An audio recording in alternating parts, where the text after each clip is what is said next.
முருகாசரணம் வேலும் மயிலும் துணை. திருப்புகழ் பொருளுடன் பாடல் 8. நமது மனக்கவலையை தீர்க்கும் இந்த பாடல் முருகன் வந்தருள வேண்டும். அருணகிரிநாதர். முருகாச்சரணம். தெய்வத் திருமலை செங்கோட்டில் வாழும் செழுஞ்சுடரே, வைவைத்த வேற்படை வானவனே, மறவேனே உனை நான்.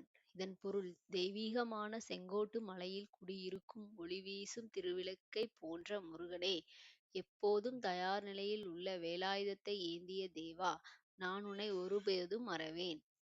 ஐவர்க்கிடம்பெற காலிரண்டொட்டி அதிலிரண்டு கைவைத்த வீடு குலையும் முன்னே வந்து காத்தருளே. இதன் பொருள், ஐந்து புலன்களுக்கும் இடம் கொடுத்து வாழ்க்கையின் பாதையில் இரண்டு கால்களுடன் நடந்து அதில் இரண்டு கைகளால் செயல்பட்டு நான் கைகளால் கட்டிய இந்த உடல் வாழ்க்கை அழிந்து போகும் முன்னே நீ வந்து என்னை காத்தருள வேண்டும் அப்பா. நம் மனக்கவலை தீர்க்க முருகன் வந்தருள வேண்டும். அதன் பாடல். தெய்வத் திருமலை செங்கோட்டில் வாழும் செழுஞ்சுடரே, வைவைத்த வேற்படை வானவனே, மறவேனே உனை நான். ஐவர்க்கிடம் பெற காலிரண்டொட்டி அதிலிரண்டு கைவைத்து வீடு குலையும் முன்னே வந்து காத்தருள வேண்டும்.